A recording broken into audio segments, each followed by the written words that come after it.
Assalamualaikum warahmatullahi wabarakatuh. Selamat datang di channel Opus Perpetuum. Terima kasih sudah menyempatkan waktunya untuk kembali menyaksikan video terbaru dari kami. Semoga video hari ini bisa bermanfaat untuk semuanya, untuk kalian semua ya. Jadi ada seorang subscriber yang bertanya di kolom komentar, walaupun memang channel kami belum besar dan memang masih minim dalam soal view dan soal komentar, tapi memang harus kita apresiasi bahwa ada orang bertanya tentang bagaimana bahasa manusia itu bisa berbeda-beda, sedangkan kan sumbernya dari satu. Kalau dalam dogma agama dari Adam dan Hawa, kalau dari agama kita ya, dari agama Samawi seperti kepercayaan dari Kristen, Yahudi dan lain sebagainya. Bahkan dari agama lain juga ada seperti Adam dan Hawa, hanya saja namanya bukan Adam dan Hawa, seperti itu. Nah, kenapa sih bahasa manusia itu bisa berbeda-beda? Awal mulanya bagaimana? Prosesnya bagaimana bisa berbeda-beda? Nah, menelisik dari dogma agama dalam hal ini, jika dalam Quran Tuhan itu, Allah Subhanahu wa Ta'ala itu telah menjelaskan, memang hanya saja sebagai anugerah, sebagai hikmah, tidak menjelaskan prosesnya. Artinya Allah Subhanahu wa Ta'ala itu menciptakan bahasa-bahasa yang berbeda, bangsa-bangsa yang berbeda, agar kita saling mengenal, agar kita saling menghormati, intinya seperti itu. Karena perbedaan itu penting, karena Allah itu menciptakan kita semua itu berbeda. Nah, itu dasarnya itu adalah perbedaan.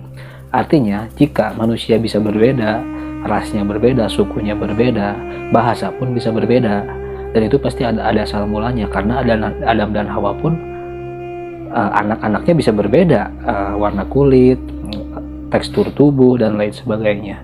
Bahasa pun niscaya berbeda. Semakin banyak manusia, semakin meluasnya manusia, semakin berkembangnya manusia, maka dalam hal bahasa pun berbeda walaupun asalnya satu bahasa.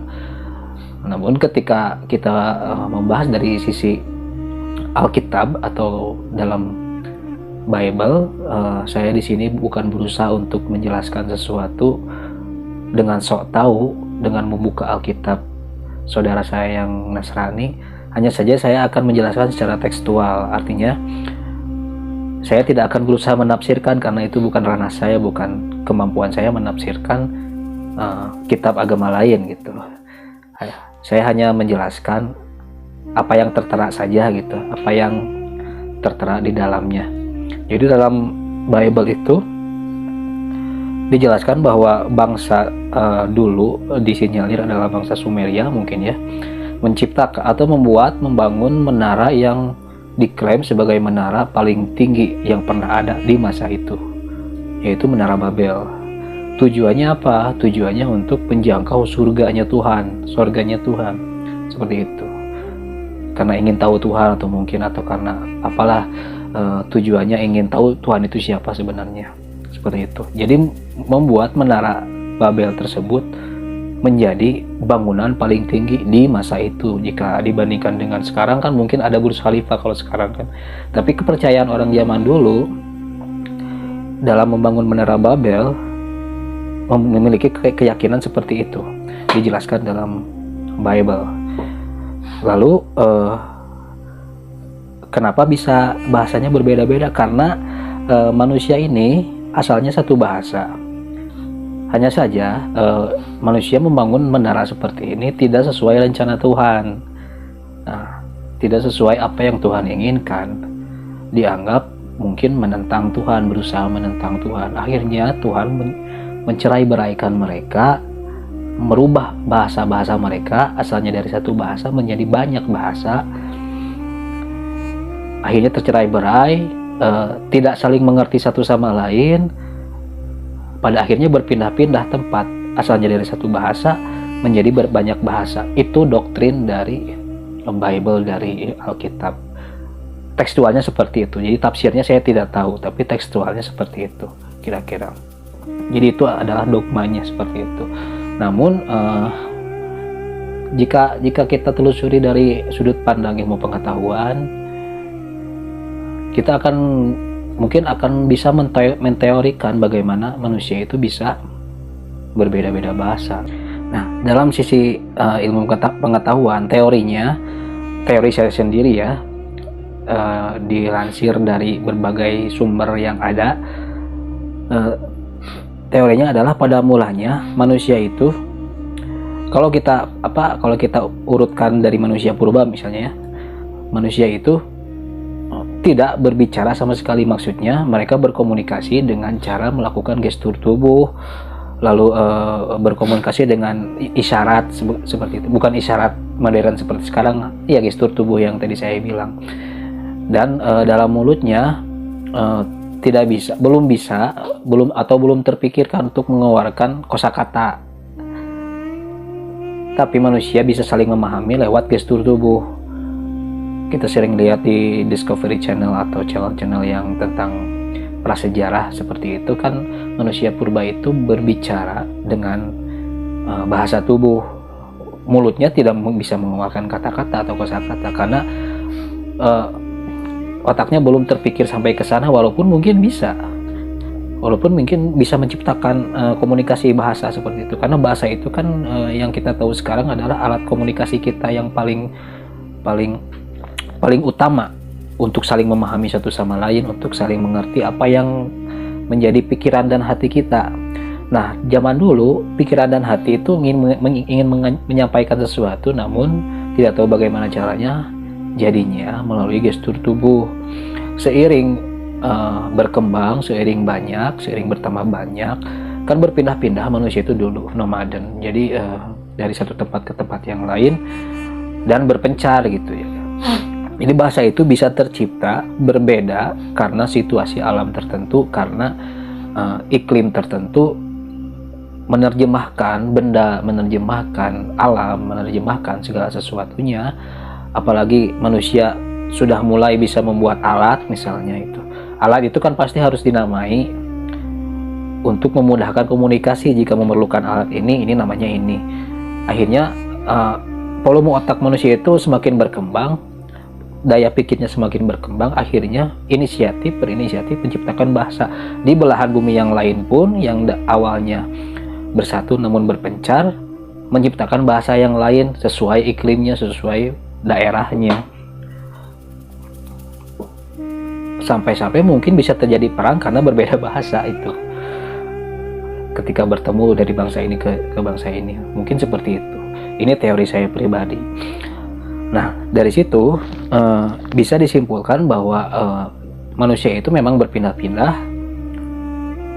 dan menyesuaikan kehidupannya dengan iklim, tempat, daerah sekitarnya. Salah satunya adalah menciptakan bahasa. Tapi bisa saja awal mulanya satu bahasa, namun karena berpencar ini, berpindah-pindah ini, dari satu bahasa ini bisa bercabang. Artinya misalnya seperti ini, ibaratkan bahasa Latin misalnya, asal mula bahasa itu bahasa Latin. Ini ibarat saja, bukan berarti bahasa Latin adalah bahasa pertama, tapi ibaratnya bahasa Latin, satu bahasa dulu misalnya bahasa Latin, lalu manusia itu yang berbahasa Latin ini berpencar ke belahan bumi yang lain, lalu kan iklimnya berbeda, situasinya berbeda. Akhirnya untuk menamai sesuatu atau menciptakan kosakata baru itu kan harus untuk memudahkan komunikasi, mengembangkan komunikasi. Akhirnya berkembanglah bahasa Latin itu menjadi bahasa serapan yang belum ada namanya dinamai seperti itu. Jadi artinya bahasa Latin tidak pernah pudar, tidak pernah padam, hanya saja berkembang seperti itu. Contohnya seperti bahasa di Eropa misalnya, contohnya kan itu banyak serapan bahasa Latin. Asal mulanya bahasa Latin, tapi menjadi bahasa Perancis, bahasa Portugis, ya Latin juga seperti itu. Lalu bahasa Yunani itu kan awal mulanya sebenarnya Latin seperti itu. Nah, jika teman-teman berpikir sudut pandang agamanya bagaimana, nah kan kita harus berpikir bahwa Adam dan Hawa itu bagaimana berbicara atau saling berkomunikasi, apalagi dengan Tuhan, dengan para malaikat, dengan iblis, ngobrolnya gimana, pakai bahasa apa. Jawabannya kita tidak tahu. tidak pernah tahu dan tidak akan pernah tahu. Kenapa? Apakah kalian percaya bahwa dulu Nabi Adam dan Siti Hawa itu berbicara dengan bahasa Arab?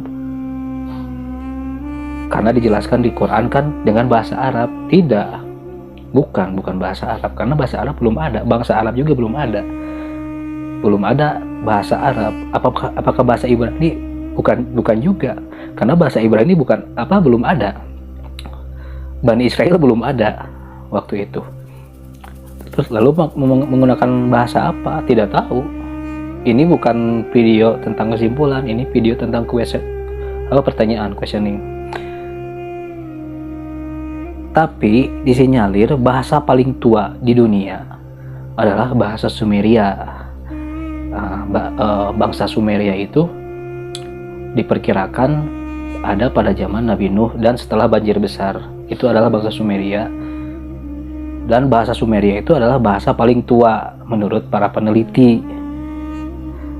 Nah, kalau dicocokkan dengan kejadian Menara Babel tadi yang saya jelaskan,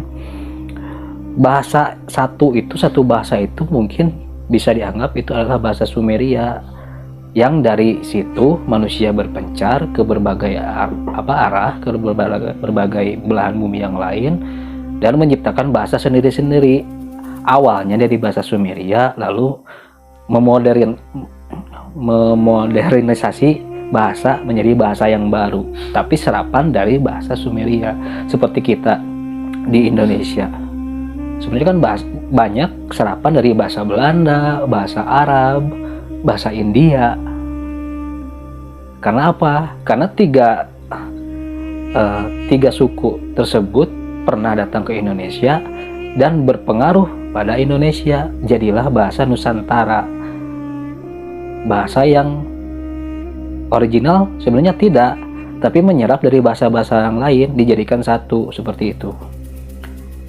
Lalu kesimpulannya bagaimana? Tidak ada kesimpulan, karena kita tidak pernah tahu.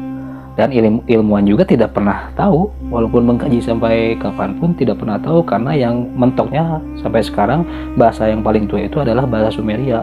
Meskipun kita percaya dogma agama Nabi Adam dan Hawa, ataupun percaya teori Darwin dari manusia purba, tapi tetap saja ilmuwan menyimpulkan bahwa bahasa Sumeria adalah bahasa pertama paling tua yang ada di dunia.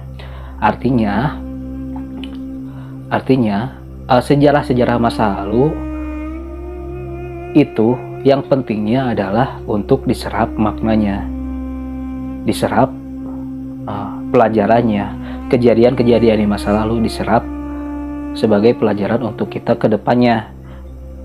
Memang bahasa itu berbeda-beda, tapi itu jadikan alat untuk berkomunikasi dan saling memahami satu sama lain. Sebagaimana di Quran dijelaskan bahwa Tuhan itu menciptakan manusia berbeda-beda, berbangsa-bangsa. Artinya bahasa juga pasti berbeda-beda untuk saling mengerti, saling menghormati satu sama lain. Kalau jika ada kesimpulannya, maka itu kesimpulannya dari saya. Karena saya tidak bisa menjelaskan lebih lanjut lagi, karena saya tidak punya kapasitas yang mumpuni. Seperti itu. Ini adalah video jawaban sekaligus questioning. Kira-kira teman-teman sendiri tahu atau tidak? Coba utarakan pendapatnya di kolom komentar. Terima kasih sudah menyaksikan. Wassalamualaikum warahmatullahi wabarakatuh.